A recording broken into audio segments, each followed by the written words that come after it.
Now that season 2 is done, I'm ranking every character on this Hazbin Hotel tier list. So let's start off this trash tier properly.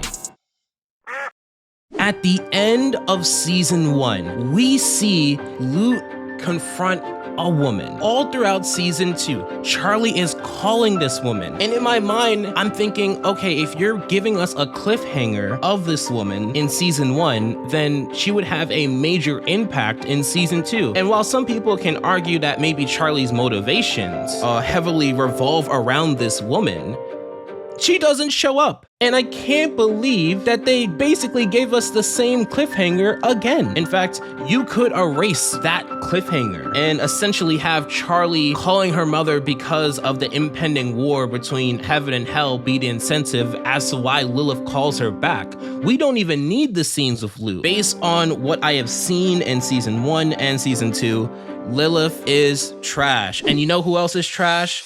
Adam. This man absolutely sucked. He had no memorable jokes. His motivations were portrayed to be thin on screen, even if he does have biblical implications. And he was the poster child of a lot of criticisms for Hazbin season 1. All the cursing, raunchy for the sake of raunchy. And the reason why I don't like him isn't necessarily in a way where I want to see him get defeated. It's in a way where I want to fast forward through all of his scenes. Even in rewatching season 1, it felt like a lot of the swear words that were added to Adam's dialogue were placed there intentionally for some reason. It didn't feel natural. Granted, he does have a pretty good design. I do like many of the designs in the show. Now, this one may seem controversial, but I want to make it clear it's not necessarily because of him, it's because of what characters like him represent.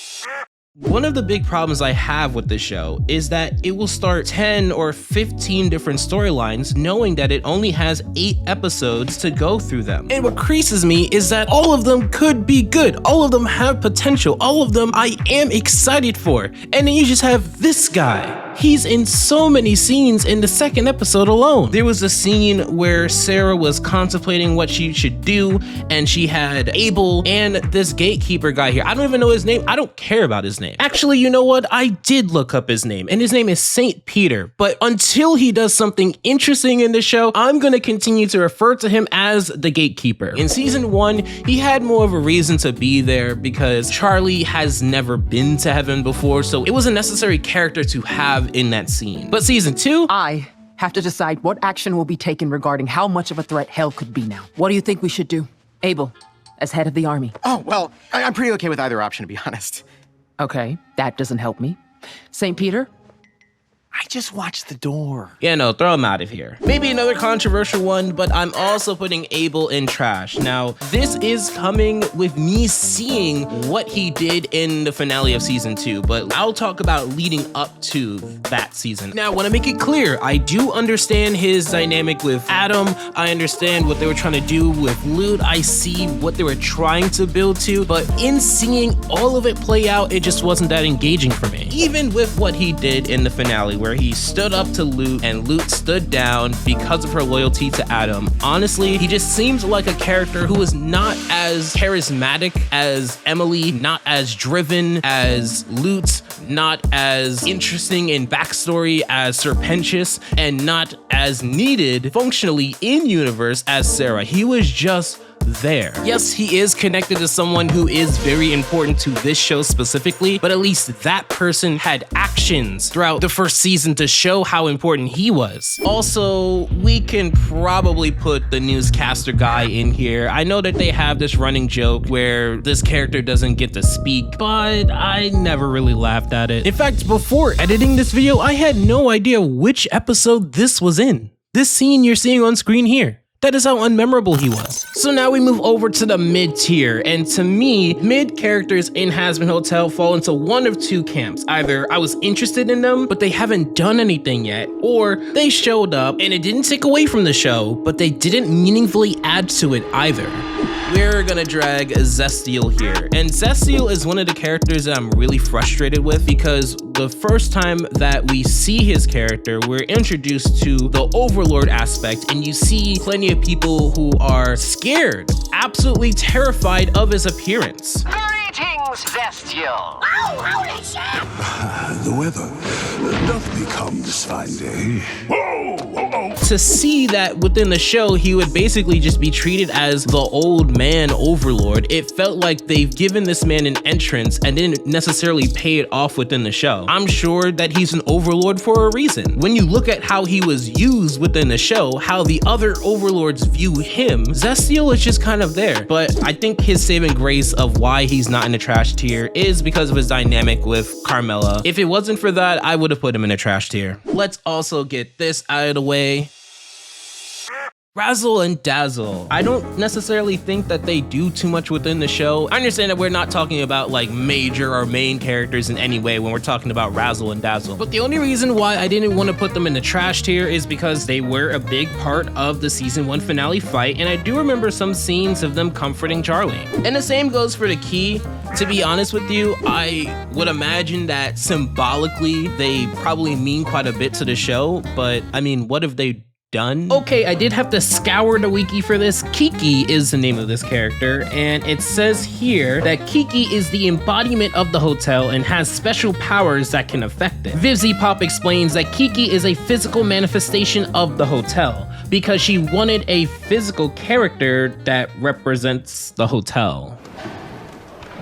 Okay. And since we're rounding this up, we can also put the eggs in mid. Look, I'm always gonna have a soft spot for the derpy henchman archetype, but in this show, it's not the best execution of that character archetype. I mean, they're cool, and I like the idea of them dangling around the secret that Serpentius would later not take seriously because They say insane shit all the time. How was I supposed to know this one was true? Bank accounts are a scam created by the shadow government. See? But all things considered, given that Serpentius isn't necessarily spending time with them, I can only really judge them off of their season 1 appearance, so that's pretty much mid. In fact, add everything I said before to Fat Nuggets as well. It would be nice if we got to see Angel Dust connect with his pet more. We saw it a little bit in season 1, but outside of that, I don't think Fat Nuggets has been around that much. So, Mimsy. In the show, she was functional. She was needed to see a slightly different side of Alistair, but all things considered, she came, she went. She wasn't bad, but she was quite mid. I'll put it to you this way. The most notable thing, positive or negative, about Mimsy was the controversy around her character design. So that's telling you everything you need to know about her. Now, this is gonna pain me, but I've only seen this character in a few scenes, so I can only put them here.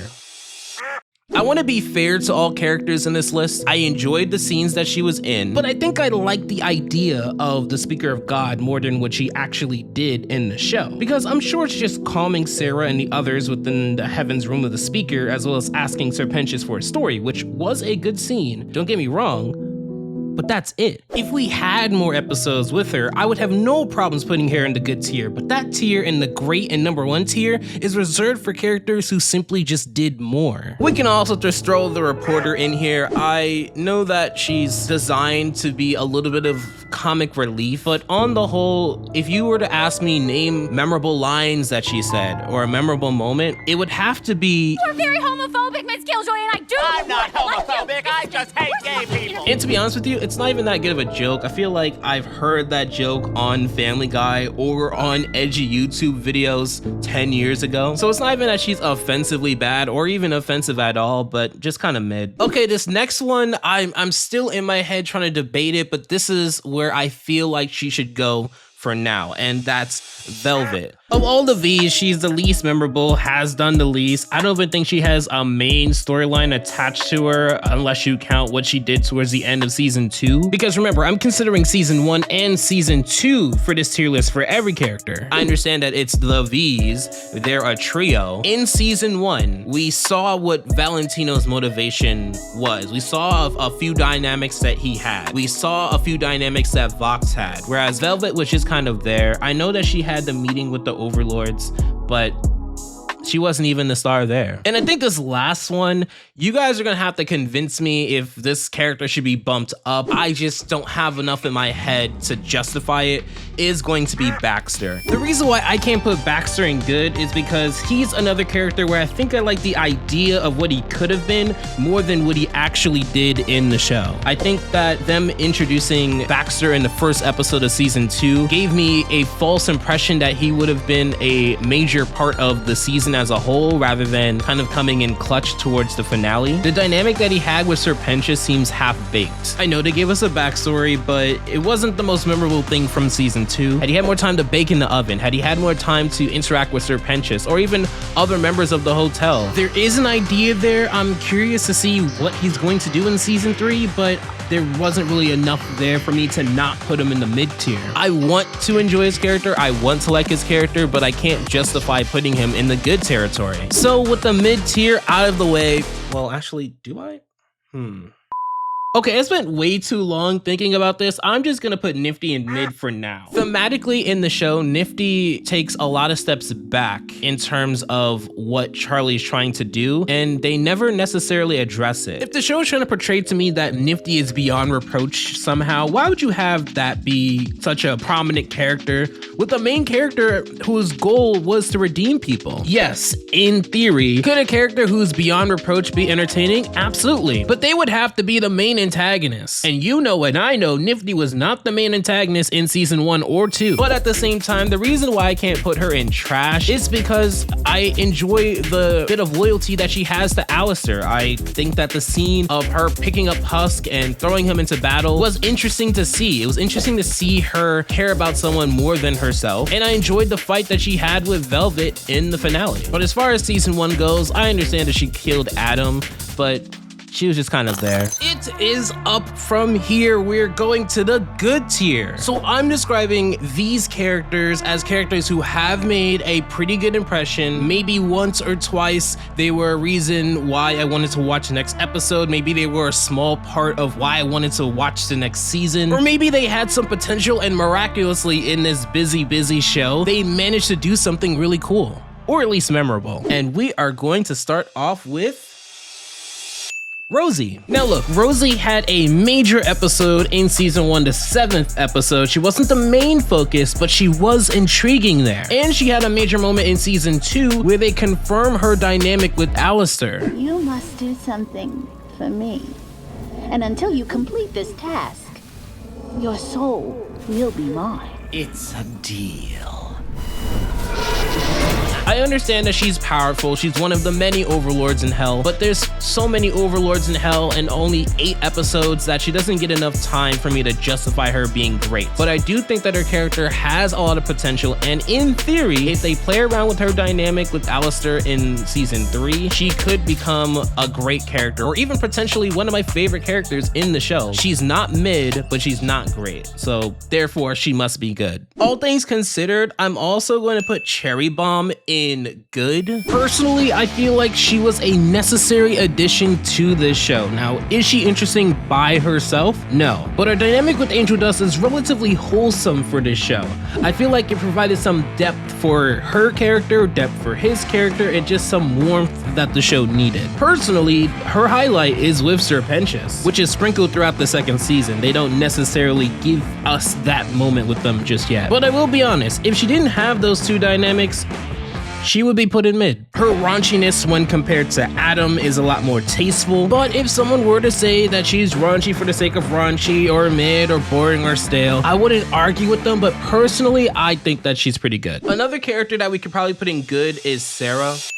Now, the reason why I'm putting Sarah in good and not great, for example, or mid is because her character is hesitant by default. She's operating out of fear. So there was just a lot of scenes where she wasn't doing anything. She was paralyzed by the different decisions. She didn't want to make the wrong decision, obviously. But I feel like it wasn't until episode 7 of season 2 that we got to see something really interesting with her character. I have made my choice. Loot, Yes, Seraphim. we have less than a day before the forces of hell attack. I have no choice. Prepare the troops. It will be my pleasure. And tell them to stand by. Emily, you will have the remainder of our time to try and resolve things peacefully. I want to believe in them, but I know I believe in you. Really, if it wasn't for episode 7, she probably would have been put in mid. Because when you compare Emily and Lute, they have strong beliefs that they act on. They're very passionate about what they believe in. Whereas Sarah also has strong beliefs, but she's not strong in acting them out. She's paralyzed with fear and very hesitant. So a lot of her scenes are just inaction. So to me, fundamentally, while she does cover up a large part of season 2, and she has a pretty big moment in season 1, her hesitation throughout this show makes her not a mid character, but not a great character, so just a good character. It's gonna pain me, but I'm also going to put Husk in good. Masquerade is one of my favorite episodes of season 1 because of Husk, because of his song. They wave around that Husk is beholden to Alistair. And I did read the comments that you guys had about Husk in episode 3 of this season and how it's more so that he didn't feel like he was worthy of being saved, but I just didn't like seeing them fight over something so stupid. If you were gonna fight, have it matter for something. Like if they're gonna fight, I would much rather it be about how they may view Valentino, and we saw a sprinkle of it in the finale. Angel, please don't. I'm sorry. Just do me a favor Angel. and forget you ever knew me. Angie, no! Please, come back. That makes me want to root for them to get together. But the fight that they had in episode 3, it was stupid because of Husk and because of Charlie. If Husk and Charlie didn't convince Angel Dust to do what he did, they wouldn't have had that fight. And because there is no scene of Husk checking Charlie, I'm sorry, I gotta take off points for that. Husk could be a great character if they wish to utilize him that way, but all things considered, he had great moments in season 1, but in season 2, he took a few steps back. Another character may be controversial to put them up this high, but Valentino. Obviously, I don't agree with his morals or his ethics. I think that Masquerade, again, is good, also partially because of him. I also remember when Valentino was in the club during the episode where Charlie was convincing Heaven that souls are worth redeeming, and Angel Dust and Valentino fighting because Nifty went over to Valentino. I remember the fight that Nifty and Valentino would have in season 2. I even enjoy Valentino's dynamic with Vox. It's not too much, but for what they built up Vox to be, he was pretty entertaining. I had fun. Another character that it pains me to put him here, I must put Lucifer in good.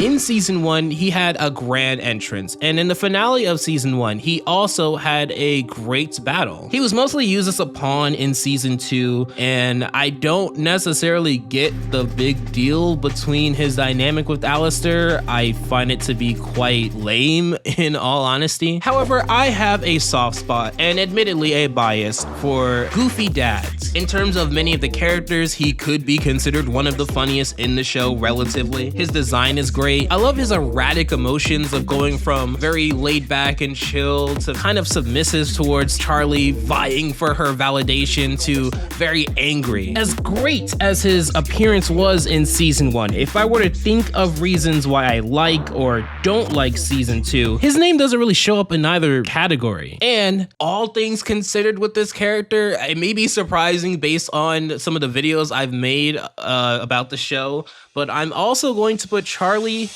in good. I don't think that Charlie was a terrible character overall because I enjoyed her a lot in season 1. I was a big defender of the show. It's just so unfortunate that in season 2, they kind of threw out whatever development or threw out whatever memories she should have had or any lessons she should have learned in season 1 to do whatever she did in season 2. It felt like in terms of a main character, she wasn't the one driving the story forward. It felt like she was very reactive and kind of passive. I didn't enjoy the aspect of her trying the same idea fundamentally 3 different times. And this whole aspect of her calling her mom and that being a big selling point of season 3, I'm sorry, Chief, that's not really gonna work with a lot of people. I feel obligated to watch it because I enjoyed season 1, so I'm gonna try and tough it out. I can't put her in mid because she's made a great impact in both seasons, even if in season 2 it's more of a negative. She is at least an eventful character. I can speak about her character for clearly almost 20 minutes if the first video I made on season 2 is anything. And I would much rather have an eventful character than a boring character. So Charlie is good, but not great, and definitely not number 1. So all of these other characters I'm putting in greats or number 1. These are characters that thematically had a big impact on the show, were a big highlight for either season 1, 2, or both, or are a big reason as to why I watch Hazbin Hotel and why I will be watching season 3. So we're gonna put my boy Sir Pentious here. I would love to put him in number 1. He is my favorite character, hands down. But as much as I love his backstory within parts of episode 2 of season 2, and that he was a part of the finale, he doesn't really appear as much in season 2, so I have to be fair. But I love his character. I love the wacky villain archetype. I enjoy his dynamic with Cherry Bomb, and I also enjoy that his character didn't necessarily become Cherry Bomb's love interest either. He had his own character still. He was one of the biggest reasons to why I stuck through and watched season 2, so he's not just a good character to me, he's a great character. And speaking of memorable characters, I have to applaud Lute. Now, Lute might be going off the rails, and it would be really disappointing if they dropped the ball in season 3, but she was an underrated character in season 1, and she is an underrated character in season 2. I think that she had one of the best songs in season 2. I enjoy her dynamic with Adam. Now, I'm gonna put my hope in the show that they're building up Lute's resentment for a crazy season 3, and I understand what I'm saying here could age like milk, but I don't want to count all of the scenes of her standing down here as a flaw. I want to pretend at least that they have something big in mind, because there were so many scenes of that in the second season. Outside of that, I still remember the fight that she had with Vaggie in season 1. It was awesome and symbolic of many things that would persist throughout the rest of the show. And since we're speaking about her, I'm also putting Vaggie in great. I can't put her in good because I think she did a lot of carrying for season 2 in terms of the good hell side at least. She carried the hotel, and she was a big reason as to why Charlie didn't fall off the rails even more. She's had many memorable moments within both season 1 and season 2 that I can't put her in anything but great. You have her reveal of previously being an angel and never telling Charlie. You have her dynamic with Carmela, where they have kind of like a mentor-mentee vibe a little bit. I see now that they're not gonna play around with Vaggie maybe being jealous of Emily and Charlie's perceived closeness, or at least shared goals in what they wish to accomplish, but that would have been interesting if they went down that path. Her rivalry with Lute is also entertaining each time I see it. If there is anything, her identity change wasn't needed, and the fight that she had with Charlie is whatever. I even think Carmela Carmine said it best. I don't have time for this lesbian drama. What is it you want? And speaking of her, if there's 2 characters who I feel are underrated, who thematically in this show have the most potential to really take it somewhere, it is Lute in heaven and it is Carmela in hell.